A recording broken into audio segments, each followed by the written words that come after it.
All right, so we are back on track mostly on the schedule. Thank you for everybody for participating in grabbing lunch and getting going. So I am thrilled that I get to introduce somebody who's not on the agenda today, but I am here to introduce Mayor Dan Gelber of City of Miami Beach. You here? Yeah. So here's why I'm excited to introduce Dan Gelber. First of all, he's the mayor of the beautiful city of Miami Beach where I live. And so I love my town. So Dan has a long record of public service as a lawyer, federal prosecutor, chief counsel, and staff director of the prestigious U.S. Senate's permanent subcommittee on investigations, where he worked on counterterrorism issues. He was a Florida state representative and senator, and the House Democratic leader. He's very accomplished, but also a very giving human being. 25 years ago, Dan joined the Big Brothers program and was matched to, at that time, 6-year-old Travis, who is still Dan's little brother and is now a very successful dentist. And I believe he just got married, right, Dan? A while ago, yeah. All right. So because of Dan, I've actually considered becoming a big brother. So I remembered the first time Dan asked for my vote 5 years ago. If anybody's ever asked for my vote, I don't give it willingly. And I told him I would consider it if he joined me on a cleanup. He thought I was going to take him to a little beach and we'd pick up after some litter bugs, but I didn't take him to the beach. Instead, I took him to the mangroves along the MacArthur Causeway, where we pulled 1,300 pounds of trash from the mangroves and riprap right across from Star Island, some of the most expensive property in Miami. From that moment on, Dan has become a huge ally for Biscayne Bay, and I am proud to welcome my friend and mayor, Dan Gelber.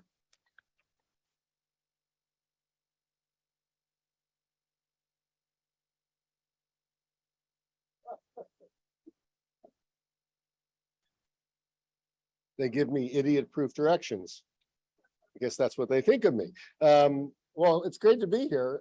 David, thank you. Given the trouble you've caused me over the last 5 years, a good trouble, by the way, I'm reconsidering the deal we struck 5 years ago when I asked you for the vote. But the truth of the matter is, Dave and so many of our residents are awesome in how they view this. I'm looking over the room now, and I realize a lot of you were, a couple nights ago, you were at the Rubel when the Ocean Conservancy had their meeting. I see a lot of the faces that were there. I see a lot of faces that were at the Aspen Ideas Fest for Climate also. Thank you for coming to that. And as I look and I see so many of the same faces, I got to realize that the problem we're confronting is that we keep seeing the same faces at all of these meetings. And that has got to be something you've got to recognize. You see, the challenge we're facing with our bay and our ocean and our water supply is not an easy challenge, in a sense that it's one of those challenges that is generational, that is long-term, that can be expensive, that requires sacrifice, that requires people to focus. And if you think about today and sort of what happens in the way the body politic works, those are exactly the features that don't exist in today's government and today's operation of policy. Nobody has that long view. And there's a reason for that, because we've just taken a short view. We choose not to do the things that are hard. And the hard challenges are the ones that are now left by the wayside. It's hard to tell people that they've got to do something today and make a sacrifice today and take an action today to stop something bad from happening in 10 years. It doesn't happen, no question. They will say, well, why do you make me do that? It didn't happen. But of course, the other challenge is from people who do what I do for a living, is that you've got to tell and ask people to sacrifice. You've got to tell people that they're going to need to do something and spend something and endure something possibly and care about something that they don't really think they need to right now because it's not present. And then you have to put on top of that the challenge of how do you foment that political will? Do you want to frighten them so that they have anxiety, or do you want to tell them that this is something we can take care of, which case they may decide they don't need to worry about it. And that's the real challenge of these environmental issues, and specifically water issues, and Biscayne Bay issues in our community. These are long-term challenges that we can solve. And that is, in fact, to me, the great sort of, as they say, and I don't know how many of you know Yiddish, it's a shanda that we can't solve this because it is fully solvable. In my city, my city sits at sea level. We're 7.5 miles of porous limestone with water seeping in at king tides. I think we're the only city around that lets our residents know when their king tide is. I mean, it's sort of amazing that they now know what a king tide is. But we have to do that, and we have figured out there are engineering solutions to virtually every challenge we have. Our before and after pictures prove that we can solve our water problems, and we can with an engineering solution. And with all these blue-green solutions. But of course, that costs money, that people have to endure, people have to be dislocated temporarily, and they have to decide that it's important enough to do. So the real shame is that there are challenges to all of this, great challenges, but there are solutions to them that are available to all of us if we simply choose to avail ourselves of those solutions. So for me, I believe that if I have a single message, it's to let's get some more people in the room. Okay, let's bring more people into this to make it something that they care about. While the bad news may be that it's a long-term challenge, the good news is that younger people care deeply about it. I don't have to proselytize elementary school kids. They expect more of me than most of my contemporaries. And people in their sort of who are millennials to a great extent, if you can get them to focus on something. Sorry, all of you. No, but they care about it also. But it's really my generation that has screwed it up. And unfortunately, we're still in control of a lot of the levers of government right now. So I would just urge all of you to not simply care, but to widen and broaden the tent and to bring more people in. We do have folks that help. I always see my resident Louis Aguirre here, who honestly, as I said the other night, I hate to repeat it, but it's true. He literally texts me and tells me there's something wrong and it needs to be fixed. And then if I fix it, he texts me and says, you need another garbage can, not just one. So I know that but on the other hand, things get done because people care about what he shows on TV. I'm introducing the next speaker, who is in that same line, the climate reporter for the Miami Herald. She talks about how we are adapting to a warming world, and and she's been honored by the Society of Environmental Journalists. But more importantly, she informs people, and all you can do sometimes is inform them, is to focus them. As my kid used to do to me, if I wasn't focusing my 3-year-old, she would take my head and focus it right on her eyes to let me know she really wanted that toy.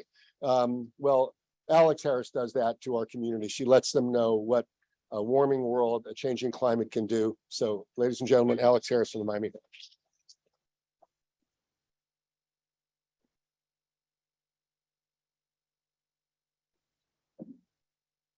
Hi, everybody. Thanks so much for being here today. Everyone here is super invested in Biscayne Bay, and I love to see it. I hope all of you are the ones who read my story. That's who I'm writing to. But I want to introduce this panel we have joining us today. We're lucky enough to be joined by some of the biggest water warriors in the county, some of our commissioners. So first, we're going to have Miami-Dade County Commissioner Eileen Higgins. Commissioner Higgins was elected on June 19th, 2018 to serve as I'm going to keep reading, come on up, as the County Commissioner for District 5. A dynamic and vibrant district, she represents parts of Miami Beach, downtown, and Brickell, as well as Coral Way neighborhoods like The Road, Silver Bluff, and Shenandoah, along with Little Havana and West Flagler to the north. Eileen graduated from the University of New Mexico and got her start as an engineer in a blue jumpsuit at a heavy-duty manufacturing plant, where she learned to streamline processes and solve inefficiencies. Good to bring that to the county. She also served as county director for Peace Corps Belize. Eileen believes that Miami-Dade can be the best place on earth to live, but only if we come together to solve our most pressing problems. This is why Eileen has always fought and continues to fight for resiliency in the face of a changing environment. From more reliable transportation to sea level rise, from affordable housing to better paying jobs, she's a champion for the policies that help everyone in our community succeed. Next up, we have North Bay Village Commissioner Rachel Streitfeld.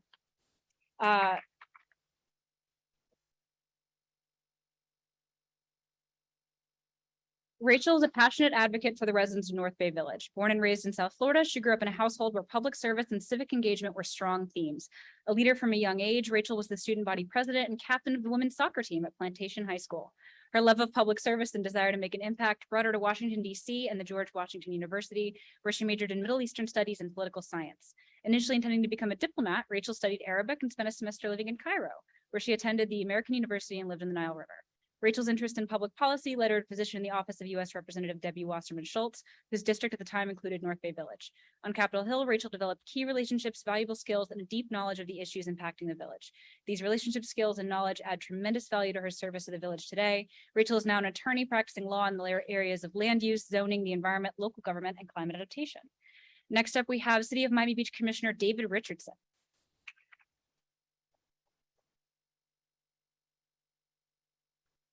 David became the first openly gay person to win a seat in the Florida legislature. A native of Houston, Texas, Richardson moved to Florida more than 50 years ago, where he attended Lyman High School and later studied at the University of Central Florida, graduating with degrees in accountancy and biology.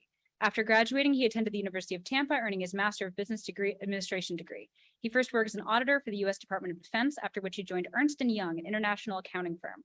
Later, he opened a small business focused on forensic auditing of government contracts. For the last 37 years, Richardson has been a certified public accountant in the state of Florida. And last but not least, we have City of Miami Commissioner Ken Russell.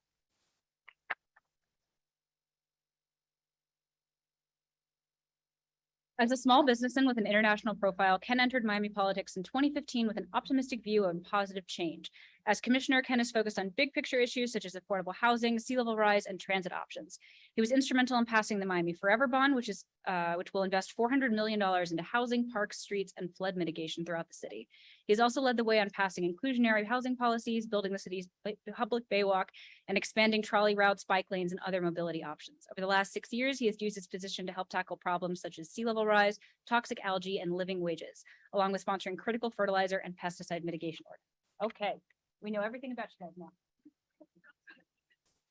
All right, so today, you guys, we're going to focus on two main themes. One on wins, what we've seen already from the dais in each of your respective communities, and how that's already helped Biscayne Bay. And then the most important theme is, how can you in the audience help these commissioners pass better and more legislation? How can you convince them? How can you convince their colleagues, maybe more importantly, that we need more and faster to meet the urgency of the crisis facing Biscayne Bay right now? So I'm going to start with Commissioner Eileen Higgins. I would love to hear you talk more about the radical new fertilizer ordinance that just passed, what that means for the Bay. Well, we have a radical new fertilizer ordinance. Everyone, good to know I'm a radical still, even despite my age. In Miami-Dade County, we have the strongest fertilizer ordinance in the state of Florida.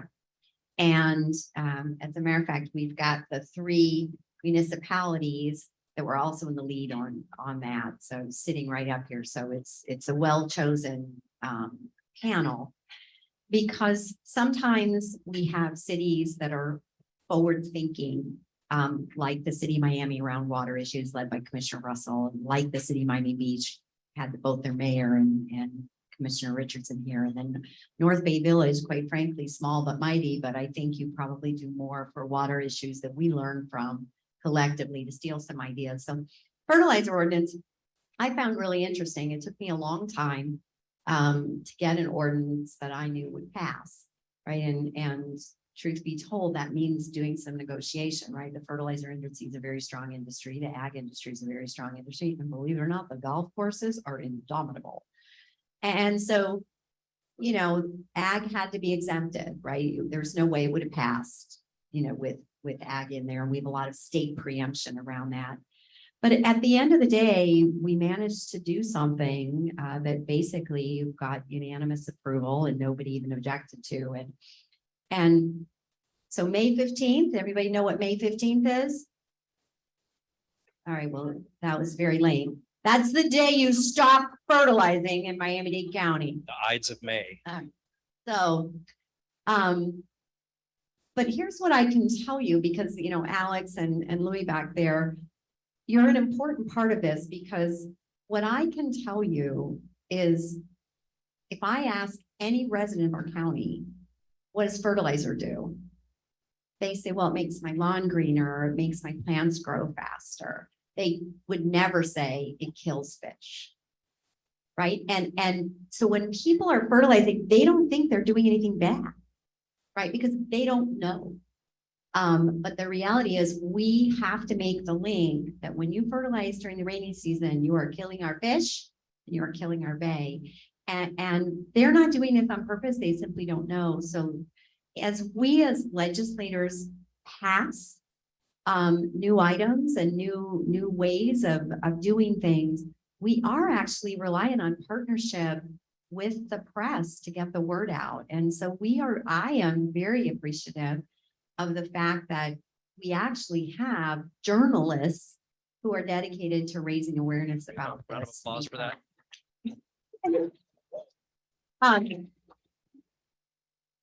Because I'm one person with one voice and you all have, thousands of people that listen to you. And so I just want to give a shout out to the work that you're doing, because otherwise we're passing pieces of paper and our residents don't know about it. Because the only way that we reduce fertilizer, obviously I haven't hired 20,000 fertilizer police officers to endorse this ordinance, right? We're going to have some enforcement, but mostly it's the honor system, right? Particularly for you all in your yards. But for your neighbor and your neighbor down the street, they're finding out about this by listening to WRN, watching Louis's great piece on it, reading the Herald, and on and on and on. And that's how we get people to know that, oh my gosh, when I'm fertilizing, I could accidentally be killing fish. Thank you for all that you do. Well, thank you for that. But it's great to hear that, there are ways that people can get involved. They can, use the honor system. They can inform their neighbors. This is on. Commissioner Streifeld, I'd like to go to you next and talk about another way that people can get involved. You've been working really hard with the city's stormwater master plan, trying to change it to better than Biscayne Bay. Can you talk about how that advocacy is going and maybe how residents of North Bay Village could get involved to push for even more? Thank you for the question, Alex. So Stormwater Master Plan in North Bay Village is my favorite project that I'm working on. We don't have a Stormwater Master Plan. For those of you who don't know, North Bay Village is less than a quarter square mile of upland. It's in the middle of Biscayne Bay. We are at sea level, and our stormwater infrastructure is decades and decades and decades years old. So when we got with our public works team to do a stormwater master plan, I insisted on writing the scope of work for that RFP. And in it, I made sure that we were looking at a holistic stormwater management plan, one that would include robust water polishing, green infrastructure, and that would consider not just the 2040 to 2060 future conditions for sea level rise, tidal, flooding, storm surge. So we are wrapping up that project now in June, and we've got a very expensive list of capital improvement projects. And one of the most important things about the team that's working on that stormwater master plan is that we have a phenomenal landscape architect as part of that team. Curtis Rogers is working with us. And I say that because it's important to have allies who are not engineers when you want to implement a green infrastructure project. And that's no disrespect to any of the engineers in this room. I love engineers. But we are trying to persuade not just the public, the residents, about the importance of green infrastructure. We're also trying to persuade the gray oriented professionals that green infrastructure is sustainable, it works, and that prioritizing the cleanliness of the magnificent water resource surrounding us is important for sustainability in the long term. Got it. Good to know that members of the community can be involved other than just voting or encouraging their elected officials to vote a certain way. Sometimes you can lend your expertise to these projects. Absolutely. And Commissioner Richardson, I want to talk to you about something that I think a lot of people, particularly Dave Dobler, are really excited about. And it's the new contract with Pepsi that doesn't include plastic. This seems like a really big win for the city. Can you talk about how it happened and where you go from here? Thank you so much, and thanks for having me. It was a huge win for the city, for the community. And it really is an example of how citizen involvement can change the direction of the public policy, because it's something that we've been very interested in and looking at, but we're busy focused on a lot of things. And so in the city of Miami Beach, we actually have an outside firm that helps us with these sponsorship types of contracts. So Coke had the contract for 10 years. I think they assumed that they would have it for the next 10 years and the 10 years after that and the 10 years after that. And when the contract was first up, they basically presented us both a Coke and a Pepsi, two different contracts. And these are incentive contracts so that Coke or Pepsi would pay us for the privilege of offering their product in our city on city properties at city halls or through our vendors on the beach, at the band shell and so forth.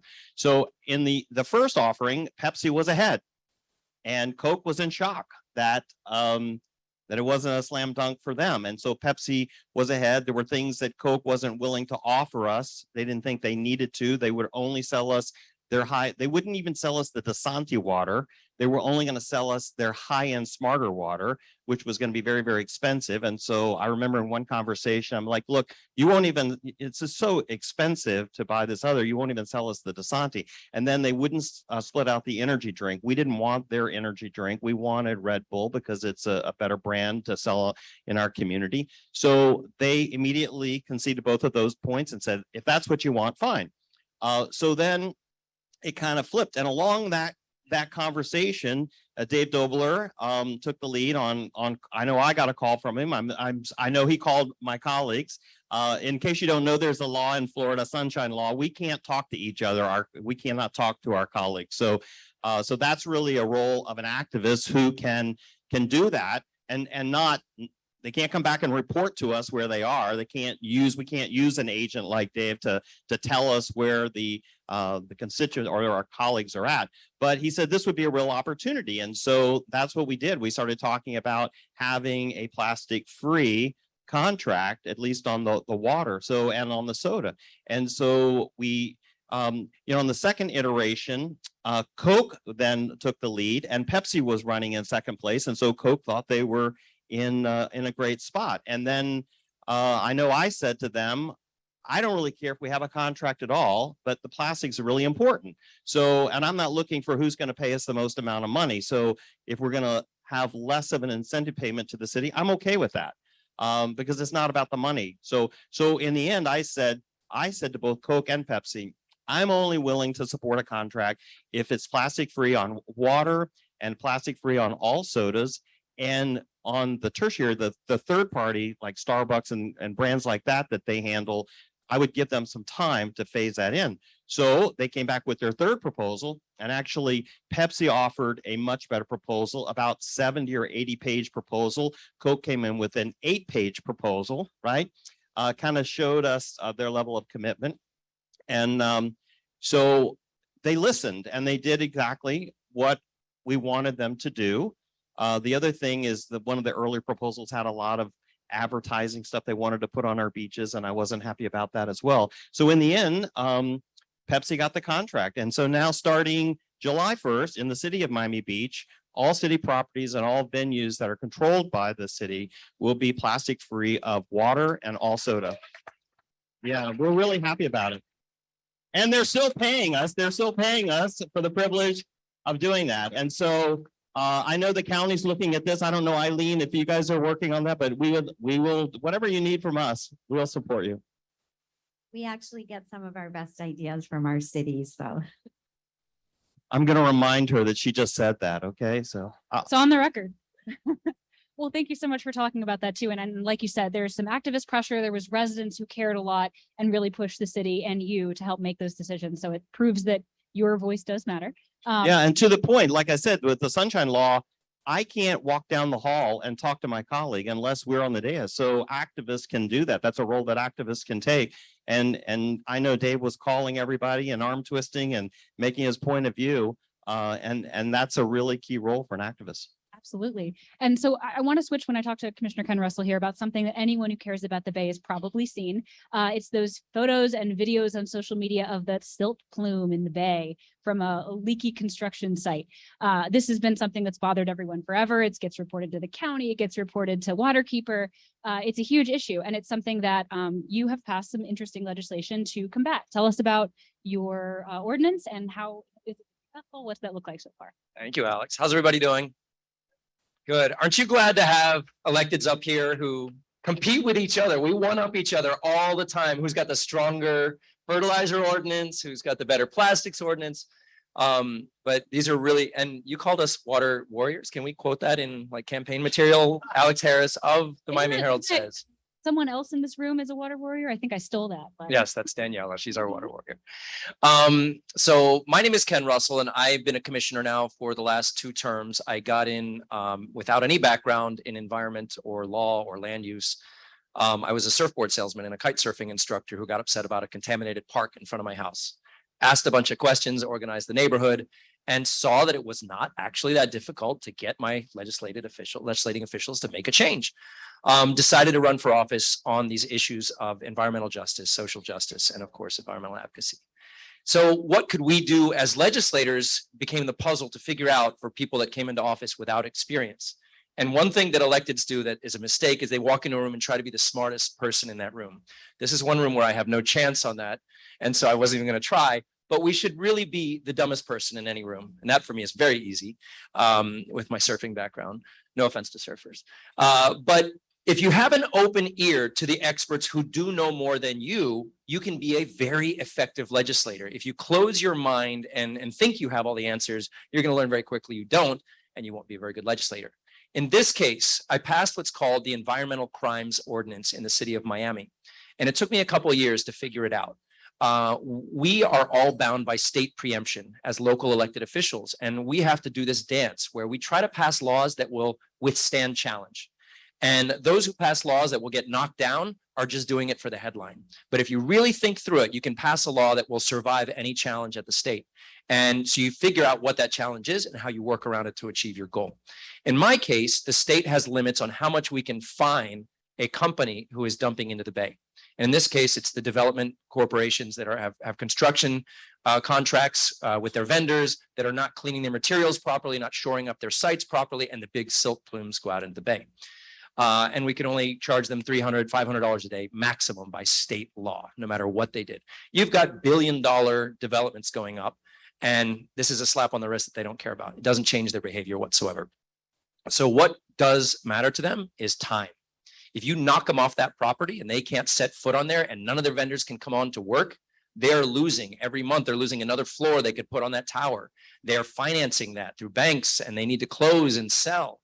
And I realized that if I could keep them from coming in, this would be more valuable to them than any dollar amount that we could find them per day. So utilizing our local authority in the city of Miami, we manage the storm drain system where we issue the permits, which is a federal permit, NPDES, the National Pollutant Discharge Elimination System permit. So we actually have federal governing power as a city on those outfalls.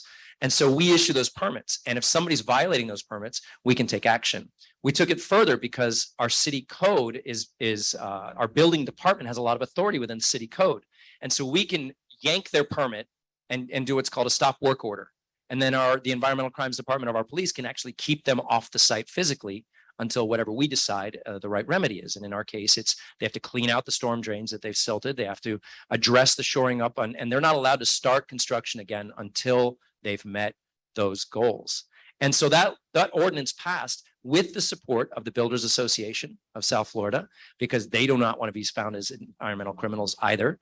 And it passed unanimously on our dais. Tell me, have you seen a silt plume this year, even though the rainy season has started in the city of Miami? You haven't.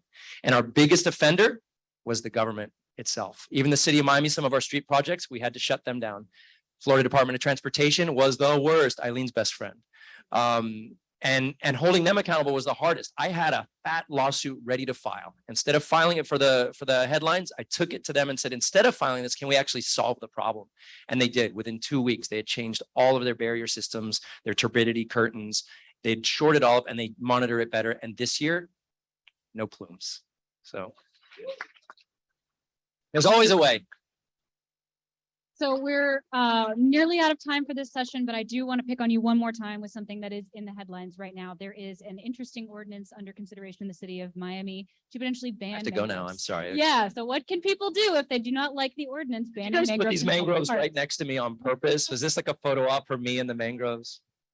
All right, send a picture to Joe of me with mangroves. Yes, so there is an ordinance on the books right now, which is it's just insane that we're considering this day and age on the problems we're trying to solve, that we're actually arguing whether or not mangroves are good or bad. So I will say unequivocally and scientifically, and should be politically, that mangroves are good. So of course you can count on me shouldn't even be an applause line. It's just basic. I learned this from the Environmental Center in Jensen Beach as an elementary school child on a boat, the benefits of red mangroves, and I don't need to go through all of them for all of you, but just from the storm protection, storm surge protection perspective and the values we're trying to protect in the city of Miami from a real estate perspective, it's really something that we're considering this. But here's where you come into the NIMBY argument. The argument is about views of the water and the views that have been lost from Coconut Grove and in Morningside. And so those are the battles we're having. People are saying, well, my home value depends on that view of the water. I'm like, well, maybe your home value also depends on the protection and resilience from storm surge. So hopefully we do have the votes. And I really believe that a smarter solution will come out of this. For those of you who are rallying, there is no commission meeting tomorrow. A few of our commissioners are in Dubai, and only 3 of us are in town. And I've already heard that one of us will not be there. So there's not a quorum. A special meeting is being called this coming Tuesday, which will start at 9 o'clock at City Hall, 3500 Pan American Drive, but I'm not encouraging it. Either. But that specific ordinance is deferred, so it's not going to be on the I- agenda on Tuesday. I believe it is on that agenda on Tuesday, but it could be deferred once again. It could be withdrawn, or it could be amended. Okay, pay attention. So we have a few more minutes, y'all, for some questions and answers. I've been told there'll be questions on this, so I'm gonna move over and see if I can read one for you.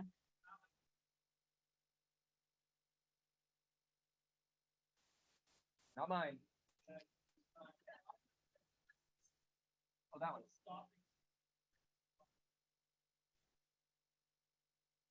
Okay, so we got a couple questions from the audience here, talking about the mangrove ban. So we got that already.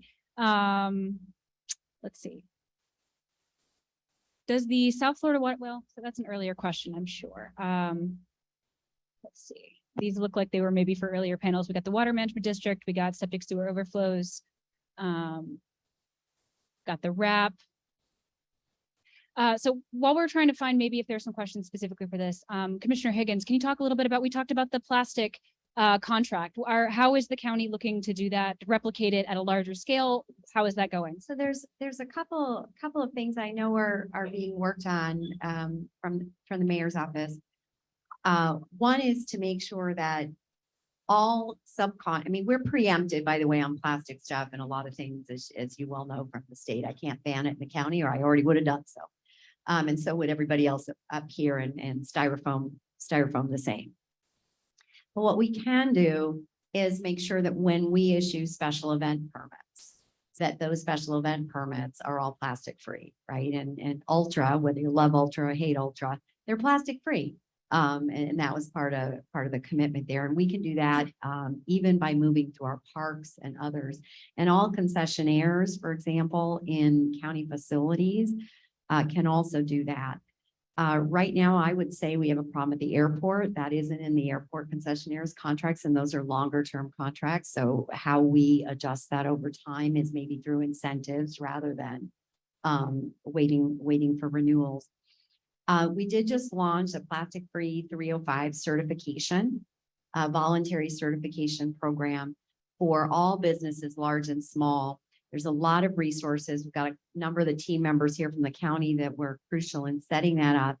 Business can go on, learn how to switch away from single-use plastics into plastic-free items, get advice, get certified, and then the county will begin to make sure people are aware of these kind of businesses. And I actually, because the one thing we're not preempted on is straws. I mean, it's a tiny little thing, you know, but I'm actually working on to make sure that we move away from plastic straws. And so you'll see that legislation come out. I tend to be very strategic about legislation, depending on when the legislature is meeting. I try never, you know, so that will come out in a strategic time frame, which may or may not be as fast as you want it to be, but one must be careful, because if they're in the middle of session, they'll preempt whatever you're doing. It's happened to all of us. So, but lots more to come.